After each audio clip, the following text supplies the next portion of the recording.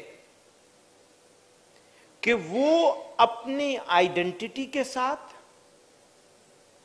اپنی تہذیب کے ساتھ، اپنی ثقافت کے ساتھ، اپنی پہچان کے ساتھ، اپنے مذہب کے ساتھ زندہ رہے اور قربانی دینے کے لیے تیار نہ ہو، تو قدرت نے نظام نہیں بنایا ہے ایسا. قدرت کا نظام یہی ہے کہ آپ کو ایفرٹ کرنی پڑے گی،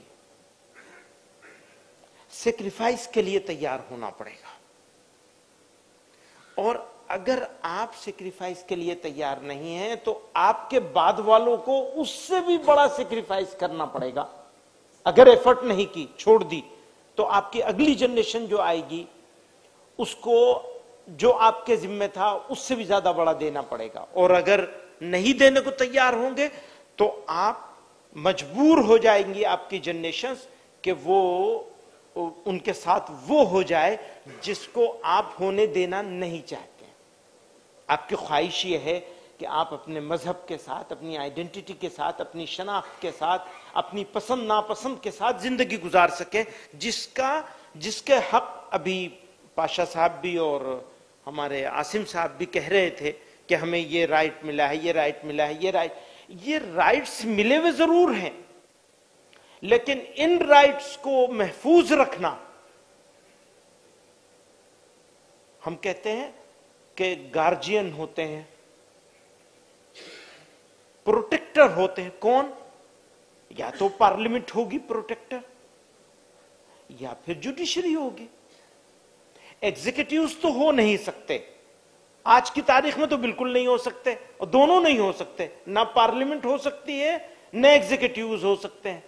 ہوپ کہاں ہے؟ لا آف فریٹرنیٹی کے ساتھ. جوڈیشری اونلی نہیں، صرف جوڈیشری نہیں، لا آف فریٹرنیٹی. اور میں یہ دیکھ رہا ہوں، سوری آپ ہو سکتا ہے آپ پروٹیکٹ کرنا چاہیں لا آف فریٹرنیٹی کو، کیونکہ آپ لائر ہیں، آپ کو وہ کرنا ہی چاہیے. میں دیکھ رہا ہوں کہ جتنا بلنڈر ہمارے فنڈامنٹل رائٹس کے ساتھ، انڈیا کے سسٹم آف جسٹس کے ساتھ لا آف فریٹرنیٹی نے کیا ہے، اتنا انڈیا میں کسی نے نہیں کیا. ہوپ بھی ہے، ہوپ ہے، اور اس کو ہم چھوڑ نہیں سکتے. اگر ہوپ چھوڑ دیں گے تو پھر اپنی کمیونٹی کو ایڈریس کیا کریں گے؟ ہماری بھی مجبوری ہے. ہم یہ کہتے ہیں، سب جتنے بھی لوگ ہیں کام کرنے والے، نہیں بڑی ہوپ ہے ہم کو جوڈیشری سے. سوری کہہ رہا ہوں میں کہ ہاں ہوپ ہے، لیکن نہیں ہے. میں نے اس کے اوپر کمیٹی بنائی ہوئی ہے، انشاءاللہ اگلے 1 مہینے میں پیپر آ جائے گا، آپ کو بھی بھجواؤں گا کہ کس طرح 1949 میں ایودھیا کے اس میں لوکل مجسٹریٹ نے ہمارے ساتھ بلنڈر کیا تھا.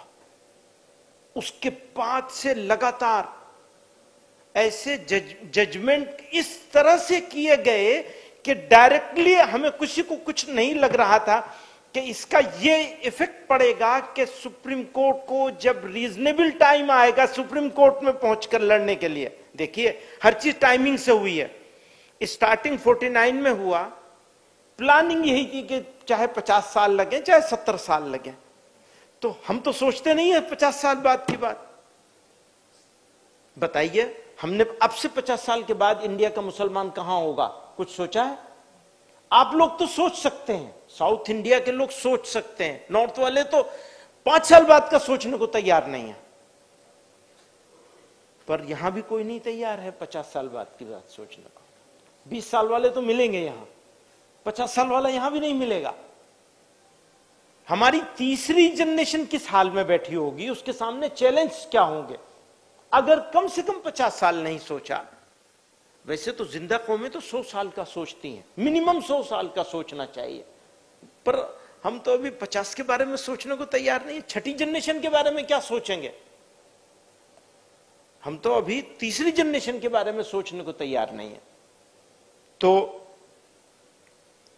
50 سال کے بعد وہ کیسے اس جگہ پہ لے آئیں گے مقدمے کو، ایودھیا بابری مسجد کے، کہ ججوں کو یہ موقع ہو کہ چاہے یہ کر دو چاہے وہ کر دو. یہ کر دو تو اس لیے کہ ان کو کہیں اس ججمنٹ میں بھی انہوں نے مینشن کیا ہے کہ کہیں ہمیں موقع نہیں ملا یہ دیکھنے کا، یہ کہ یہ اس کا کوئی ثبوت نہیں ملا کہ مندر توڑا گیا تھا. میں سب جگہ ٹی وی چینلز پہ بھی اس بات کو 2-3 مرتبہ کہہ چکا ہوں کہ بھئی ویسے تو آپ کو مل گئی، یہ ٹھیک ہے کہ آپ کو مل گئی، لیکن کیس جو بنایا گیا تھا وہ کیس تو آپ ہار گئے ہیں. اس ججمنٹ کے ذریعے سے بھی آپ کیس ہار گئے. کیوں؟ اس لیے کہ آپ نے تو کیس یہ بنایا تھا کہ مندر توڑ کر مسجد بنائی گئی ہے. اب یہاں مجھے اس کو اور پھیلاؤں نہیں، کیونکہ زیادہ بات کریں گے تو جو سبجیکٹس ہیں آج کے پروگرام کے وہ ڈائیلوٹ ہو جائیں گے، کیونکہ گیان واپی بھی ہے سامنے، متھرا بھی ہے اور سنبھل بھی ہے، اور وہاں کس طرح کیا جا رہا ہے. تو یہ ایک جتنے انسیڈنٹس ہو رہے ہیں اس وقت میں وہ بھی اسی پیٹرن پر ہو رہے ہیں جس پیٹرن پر اس کا ہوا تھا. میں کیونکہ انڈیا کا کانسٹیٹیوشن اور جوڈیشیل سسٹم اور لا فریٹرنیٹی کا، یعنی انصاف دلانے والوں کا جو ایٹیٹیوڈ ہے، رویہ ہے ہمارے ساتھ ہر معاملے میں، صرف اس میں نہیں، اس میں تو سمجھ میں بھی آتا ہے کہ چلو کچھ لینا ہے انہیں، کچھ لینے کی پلاننگ ہے، ارادہ ہے، عزم ہے کہ بھئی لینا ہی ہے، جیسے بھی ہو لینا ہے. لیکن جو چیز خالص مسلم کمیونٹی سے ریلیٹڈ ہے، چاہے وہ اوقاف کا معاملہ ہو، چاہے اس میں آپ نے بہت اچھے سے وہ اس کا تذکرہ کیا ہے، میں آپ کا شکریہ ادا کرتا ہوں سب لوگوں کی طرف سے، آپ کا پریزنٹیشن بہت عمدہ تھا. تو چاہے اوقاف کا معاملہ ہو، چاہے یونیفارم سول کوڈ کا لانے کی جو کوششیں چل رہی ہیں، اور اس کے تحت بنا یونیفارم سول کوڈ لائے ہوئے جو ایکشنز لیے جا رہے ہیں، اس کو اگر یونیفارم سول کوڈ نہیں بھی لائیں تو بھی کئی چیزیں ایسی آ چکی ہیں کہ وہ لانے کی ان چیزوں کے حساب سے ضرورت نہیں ہے. تو ہم یہ کہتے ہیں کہ ہماری انڈرسٹینڈنگ کانسٹیٹیوشن کے لیے، کانسٹیٹیوشن کی ڈیفرنٹ جو آرٹیکل 14 ہے، 25 ہے، فلاں ہے، اس کی ایک انٹرپریٹیشن ہمارا ہے اور ایک انٹرپریٹیشن ہمارے دوستوں کا ہے. تو دوستوں کا انٹرپریٹیشن ہمارے انٹرپریٹیشن سے بالکل ڈیفرنٹ ہے، اور وہ بھی ایک انٹرپریٹیشن ہے، اور کورٹس ان کو وہ کر دیں گی، کروا لیں گے. اب کیا کریں؟ آپ کی تقریر ہوگی، بس تقریر سے کیا ہوتا ہے؟ ضرورت تو اس کی ہے کہ آپ اسٹریٹجی بنائیں گے، پلاننگ کریں گے اور اس کے اوپر ایکشن لیں گے، ریگولر چلیں گے. ان میں بنیادی چیز تعلیم ہے، اویئرنیس ہے، تنظیم ہے. اگر آپ کی تنظیم مضبوط ہوگی، بچوں کی کیریکٹر بلڈنگ کے اوپر کام ہوگا. جیسے ایک بہت بڑی پرابلم ہے، اور میں ایسا سمجھتا تھا کہ ساؤتھ میں نہیں ہے، لیکن صرف انفارمیشن نہیں ہے کہ وہ نیوز پیپر سے انفارمیشن ہو، بلکہ ریئل بات یہ ہے کہ ہمارے جو ینگسٹرز ہیں، بچے، خصوصاً بچے، وہ ڈرگس میں جا رہے ہیں. اچھا، ڈرگس کی پرابلم صرف ہماری پرابلم نہیں ہے، یعنی مسلمانوں کی پرابلم نہیں ہے، یہ کامن پرابلم ہے. لیکن آپ کو معلوم ہونا چاہیے، آپ کو اس کے اوپر سروے کروانا چاہیے. نارتھ کا حال تو یہ ہے کہ ادرس کے مقابلے میں مسلمان بچیاں بھی کچھ ہیں، وہ تو تھوڑی ہیں ابھی نمبر سن کے، لیکن مسلمان بچے ادرس کے مقابلے میں ان کی پرسنٹیج ڈبل ہے نارتھ میں. اور ساؤتھ میں کتنی ہے، ڈبل ہے یا نہیں ہے، مجھے نہیں معلوم. لیکن یہ بات، پرابلم بہرحال یہاں بھی ہے. تو آپ اگر بچوں کو انگیج نہیں کریں گے اور ان کے اوپر کام نہیں کریں گے، کیونکہ جب ہم تنظیم کی بات کر رہے ہیں تو ملٹی ڈائمینشنل ایفرٹ کرنی پڑے گی. میں مانتا ہوں کہ تنظیم یہاں موجود ہے اور وہ کئی ایریاز میں اچھا کام کر رہے ہیں. انہوں نے سوشل ورک کو اپنا نشانہ بنایا ہوا ہے، اس کے تحت بیواؤں کو، یتیموں کو، فلاں کو، اور پرابلمز آتی ہیں کہ فلڈ آ گیا، فلاں ہو گیا، یہ ہو گیا، وہ ہو گیا. تو جو مدد یہاں جس طرح ہوتی ہے دوسرے علاقوں میں اس مدد کا تصور نہیں کیا جا سکتا. الحمدللہ اللہ کا شکر ادا کرنا چاہیے. لیکن جو روزانہ کا کام ہے، بھئی آپ کا بچہ بڑا ہو رہا ہے، آپ اسے کیسے ڈیل کریں گے؟ تو پیرنٹنگ، ایک اچھی پیرنٹنگ کے لیے آپ لوگوں کو ماں باپ کو سکھانا پڑے گا. وہ نہیں ہو رہا ہے، اس کے اوپر توجہ دینی چاہیے. آرگنائزیشنل لیول پر ریگولر ایفرٹ ہونی ہے اچھی پیرنٹنگ کے لیے. وہ کہیں دور سے بیٹھ کے نہیں کری جا سکتی. کتنے بھی قابل ہوں آپ، دور سے بیٹھ کر پیرنٹنگ کا جو پارٹ ہے وہ پیرنٹس ہی کریں گے نا. تو پیرنٹس کی ٹریننگ کی اور اویئرنیس کی ضرورت ہے. اچھا، پیرنٹ تو ایک مرتبہ پیرنٹ بنتا ہے، پیرنٹ نہیں ایک مرتبہ نہیں بنتا، اس کو 2 مرتبہ 3 مرتبہ کبھی کبھی 4 مرتبہ بھی بننا پڑتا ہے. ہوتا ہے نا، ایسے ہی ہوتا ہے، اللہ تعالیٰ نے نظام بنایا ہے. تو وہ کب کر سکتے ہیں آپ؟ تو اس کے بارے میں آپ کو توجہ دینی چاہیے شادی کے وقت سے، شادی کے پہلے کے ساتھ. اور ٹین ایجرز کے اوپر سوسائٹی کی بھی کچھ ذمہ داری ہے. یعنی ایک تو ہے ماں باپ کی ذمہ داری، ایک ہے سوسائٹی کی ذمہ داری، خاص طور سے ڈرگز کی. اچھا، ڈرگز میں بھی اب تک ڈرگز کی جو پرابلم تھی وہ کینیبیز اور فلاں یہ ساری پرابلم تھی، لیکن ابھی وہ کیمیکل والی ڈرگز آ گئی. اس کا جو امپیکٹ ہوتا ہے وہ نارمل ڈرگ سے، افیم وغیرہ سے، ہیروئن سے کئی گنا زیادہ ہے. اور اس کی جو لت ہوتی ہے وہ بھی کئی گنا زیادہ ہے، وہ چھڑانا مشکل ہوتا ہے. اور ابھی میکسیکو تک اور کولمبیا تک، برازیل تک، اس راستے سے جو امریکہ میں سارا کیمیکل والی جا رہی ہے، اس میں زیادہ حصہ انڈین کیمیکلز کا ہے.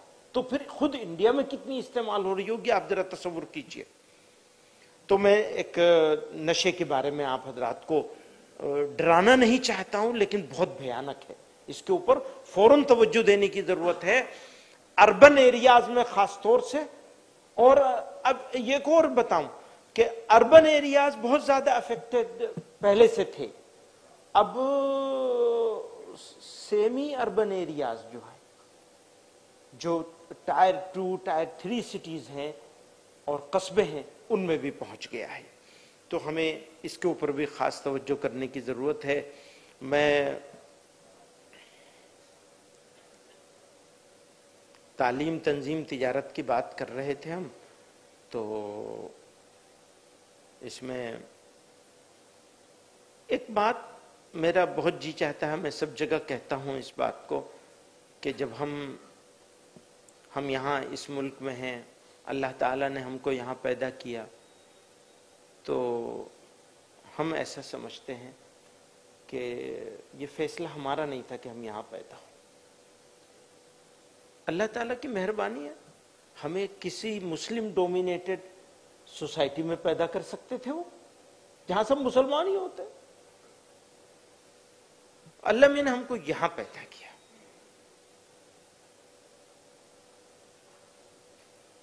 تو ہم اس کا شکریہ ادا کرتے ہیں کہ اس نے ہمیں یہاں پیدا کیا اور مسلمان بنا کے پیدا کیا. اور جب یہاں پیدا کیا تو اس کی کچھ حکمت ہے اس کے پیچھے. ہماری سمجھ میں یہ بات آتی ہے کہ وہ حکمت یہ ہے کہ ہمیں کچھ ذمہ داری دے کے یہاں بھیجا گیا ہے، یہاں پیدا کیا گیا ہے اس سرزمین پر. اور یہ مبارک سرزمین ہے ہمارے لیے، کیونکہ ہمارا میدان عمل ہے. میدان عمل کو انگلش میں کیا کہیں گے؟ ہندی میں کہتے ہیں کرم بھومی. ہاں، پلے فیلڈ نہیں، میدان عمل، ہمارے کام کا میدان ہے، کام کا میدان ہے. ہاں ٹھیک ہے، یہ بھی کہہ سکتے ہیں، ایک پریکٹیکل فیلڈ ہے ایک طرح کی. ہمیں یہاں جی نہیں، ہمارا میدان عمل ہے، ہمارا